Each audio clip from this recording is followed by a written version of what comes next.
I, 31, met my husband, 34 male, 8 years ago, and we've been married for 6. He has a tween daughter from a previous relationship. I work from home, so I mainly end up taking care of her. I have since she was young. We have a generally good relationship. She stays at her mother's most weekends. She has incredibly long blonde wavy hair, just past her bottom. It's a nightmare to take care of. It frequently tangles, and she always needs help brushing and styling it before school. I'm not a morning person, and I do not like having to wake up early to do a kid's hair. It's expensive to maintain, as she requires more products. She insists on using hair oils, which can cost around $11 and only last a few weeks. She also insists she has to use curly hair shampoo instead of regular shampoo and conditioner, which is often over $10 a bottle. And she goes through it at a fast rate. She won't use a regular brush on it, as she insists it breaks her hair and hurts.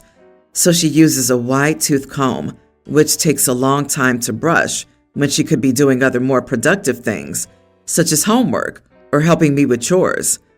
I decided she had become obsessed with her hair, and I didn't want her to become vain, so I decided it needed to be cut. I didn't see it as a big deal, as I've always had shoulder-length hair, as my hair doesn't grow very fast, and I get frequent trims. It's a lot more practical. I took her to the hairdressers as normal. In the car on the way down, she said she wanted to make sure the hairdresser didn't cut too much. I politely explained that I would like her to cut her hair to shoulder length, as it's become a burden. At first, she thought I was joking, but when she realized, she started to cry. When we got to the salon, the hairdresser was reluctant to cut her hair due to her tears, but I explained the trouble we had maintaining it and assured cutting it would be best for her. In the end, the stylist agreed and cut her hair. The stylist braided her hair and then cut it. She kept it. Her hair was now just past her shoulder length and looked a lot darker. The car journey home was silent. I offered her McDonald's, but she refused. She went straight to her room when we got back. My husband went up to see her when he got home and apparently found her on her bed sobbing, holding her old hair. My husband immediately called her mother to come and collect her, and as soon as my stepdaughter was out the door, he started yelling. Her mother also came in and gave me a mouthful. I explained my reasoning, but my husband wouldn't budge. He said if I had an issue, he would have done her hair in the mornings, and that he didn't mind paying for the products. He was so furious. He said he no longer trusted me around his daughter and didn't know if he could be with a woman he didn't trust with her. This broke my heart. I didn't mean her any harm. I was just so tired, and I'm trying to reduce stress. I've always been the one to raise her and her brother, and I'm just exhausted. Am I the idiot? OP, I hope you enjoy a single life. If I were your husband, I would have signed the divorce papers so fast after this. You stripped a little girl of her pride and joy because you're not a morning person? Geez, Cinderella reloaded. You did this without the child's parents' knowledge or consent. You did it without the child's consent. If the routine was causing problems for you, you should have talked to your husband, not arbitrarily decided that you got to choose her hair length. Your husband's right. He can't trust you with her. Also, if you're worried about her vanity, you need to guide her by teaching her about the importance of inner beauty, not humble her by removing something she loves. Stop lying, honey. You're not worried about her vanity. You're jealous that she already has long, gorgeous hair. You'd honestly be lucky if the mom didn't decide to press charges against you for assaulting her child. And if this happened to me as a parent, I would contact my attorney to file for a modification of the custody agreement to prevent the step-parent from contact with the child, or at a minimum, could only be in the presence of the child while supervised, and filing a complaint against the stylist and the salon. I would make it my mission to ruin your life. OP, this will be the end of your marriage. I hope you apologize profusely, and I hope the stepdaughter can one day forgive you, but it's not likely. Hair is sacred, and what you did was a huge violation. She could have trauma over this that'll be with her for the rest of her life. You really messed up. Please learn from this. Shame on you for thinking you have autonomy over someone else's appearance. And shame on you for playing the victim. Start your stopwatch. My ex, 37 male, and I, 38 female, got divorced about 3 years ago. We have 2 children, boys, a tween and a preschooler, whom we share custody of. The divorce was caused by 2 things: me finding him in our bed with another woman, and the fact that his reaction to me kicking her out and getting upset with him was to pick up our nightstand lamp and try to hit me with it. During the divorce, there was a stalking problem. I won't get into it, and we ended up getting court-mandated counseling when it started clearly affecting our sons. Counseling ended up helping, and after the mandated period, he decided to find a therapist closer to his home and set up regular sessions. We spend holidays together so our sons can have their entire family around. So with holidays coming up, we all get together and decide to host at my house. While our kids were getting some quality grandparent time with my parents, my brother, ex, and mother-in-law and I were sitting around and chatting to relax a bit, and the conversation turned from the holiday season to our sons and to our divorce. My mother-in-law mentions that it's nice seeing us still being civil instead of at each other's throats, and ex mentions that talking about it helped. I initially think he's talking about therapy, as I'm sure anyone would, but then he starts discussing it further. According to him, we just didn't mesh well together as spouses, and we both grew miserable in the relationship. When he saw it was upsetting our sons, he took it upon himself to start the discussion. After a very long and difficult conversation, we both decided that divorce was the best option. He then tells his mother that he was lucky our talk had been peaceful instead of a mess. I admittedly wasn't thinking and mentioned how I wouldn't say cheating on me and then trying to knock me out was peaceful, but that I was glad he had such an optimistic view of it. His mother lost it on him, while my brother and I just dipped out for a bit, and afterward, ex pulled me aside to tell me that it wasn't right for me to tell his mom about what happened and to air his dirty laundry.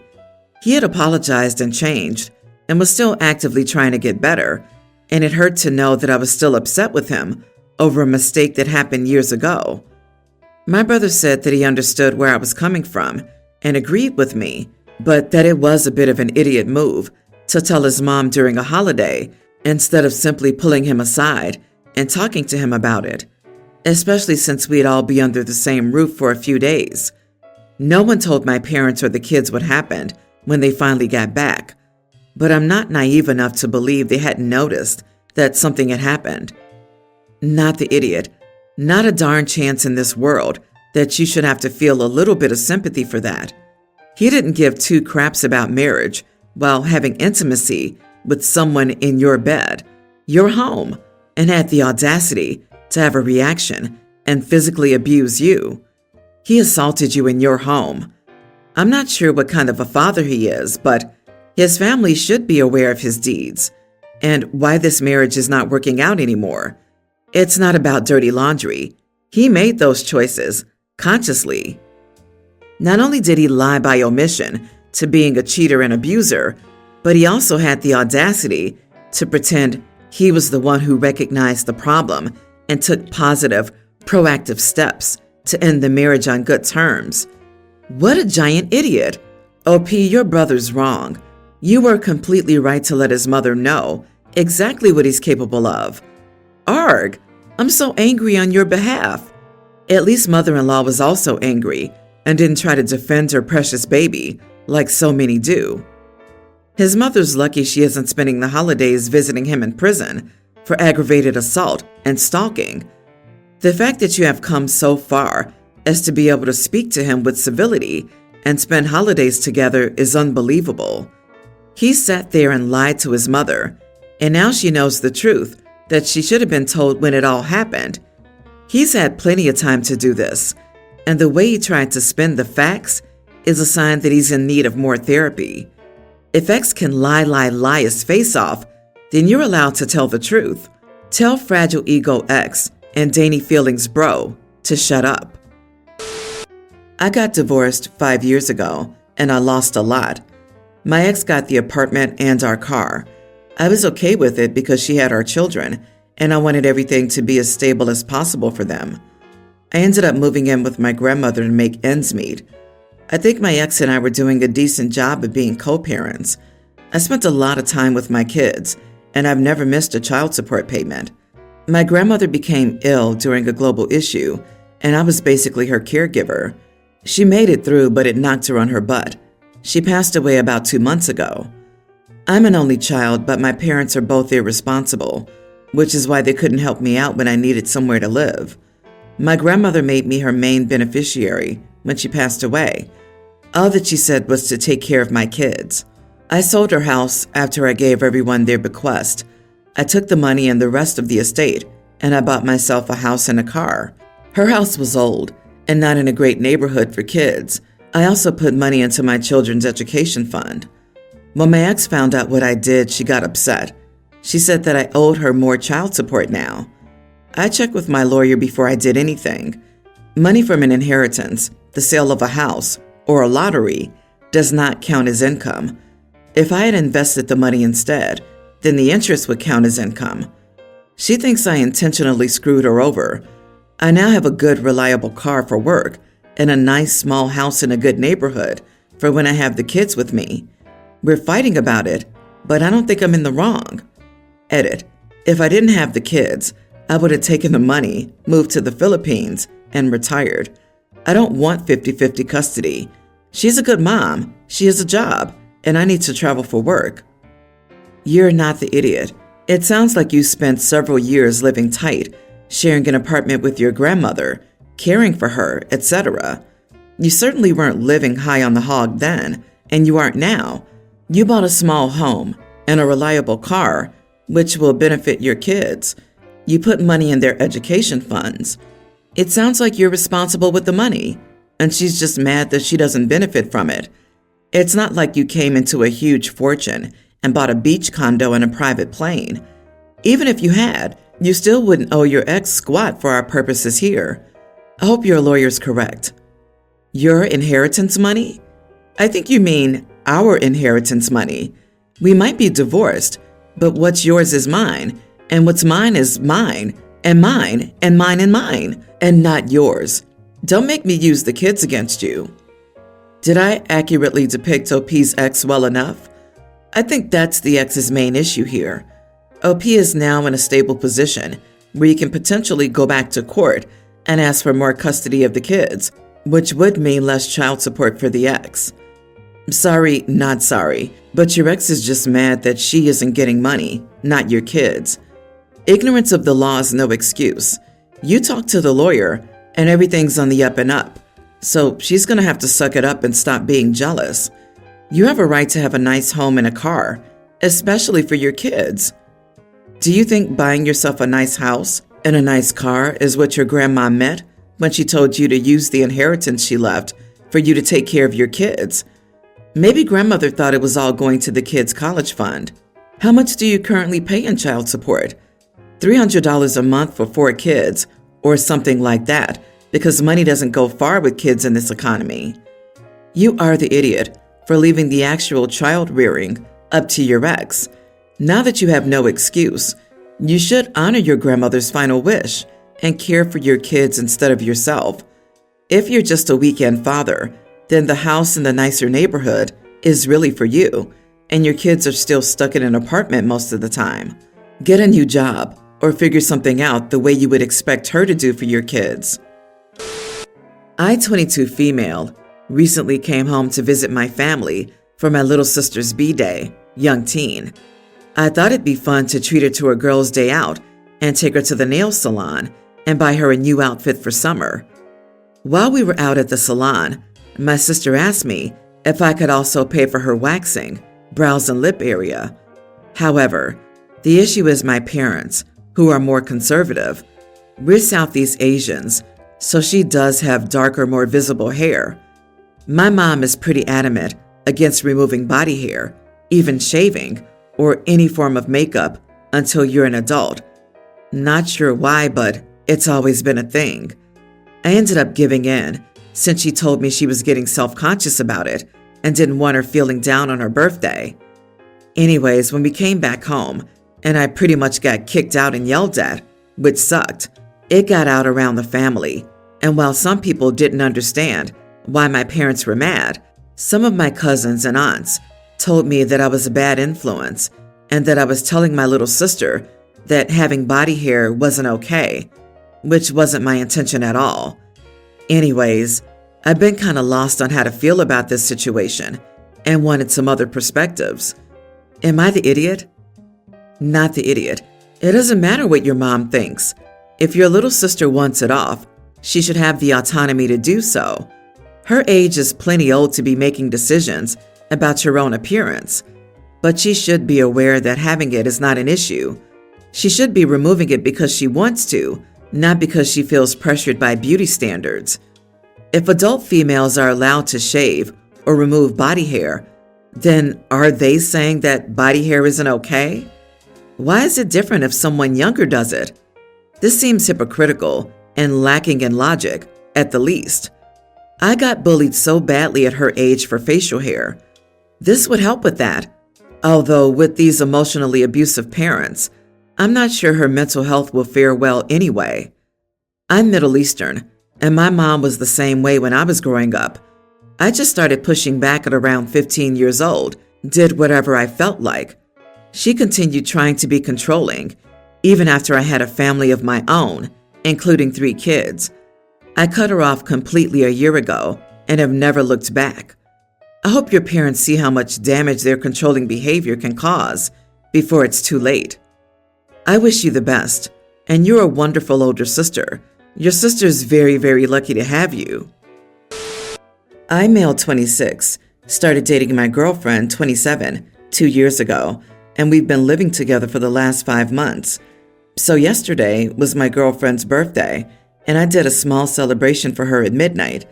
I bought a cake, a bouquet, and a small gift for her, an Apple Watch, and everything went well.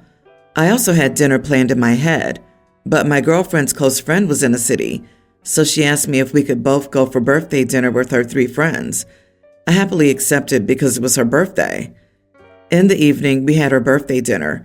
Her friends had also brought cake and balloons for her again, and the celebration went pretty nicely. After dinner, the waiter came up with the bill and handed it to my girlfriend, who paid for it. After saying goodbyes to everyone when we were in the car, my girlfriend said something really weird, out of her character, that I should have paid the bill in the restaurant. It would have made a really good impression about me in front of her friends, because I make 2 to 3 times more than her. I'm not gonna lie, but it was hurtful to hear that. So I said, my friends frequently spend time at our place, so you should do more chores and cooking around our house in front of them, so it would make a really good impression on you too. As you can guess, this upset her, and the remaining night was not good. So was I wrong to make that comparison? You are the idiot. I wouldn't have said that. You had her pay for her own birthday dinner? Oof, bad call, but you could have apologized. Instead, you gave the worst analogy that makes you sound misogynistic. Doing more chores shouldn't impress any guy except those cringy alpha males. It was her birthday. You sound really cheap and not generous. Exactly. The chore analogy was dumb. If it was your birthday and she cleaned up after you, sure, but it was her birthday. You make 2 to 3 times more than her, and you got her a small gift at midnight and didn't bother to pay for her dinner on her birthday. Either you don't care about her or you're a cheapskate. I disagree. Birthday or not, you don't invite your SO to go out to dinner with a group of your friends and then spring it on them that you were expecting them to pay the tab. She should have said that up front that she wanted this dinner with her friends to be a birthday gift from you. You are not the idiot for your sarcastic response, and your comparison was right on target. It's been 2 years. Why must you prove to her friends that you're worthy of their approval?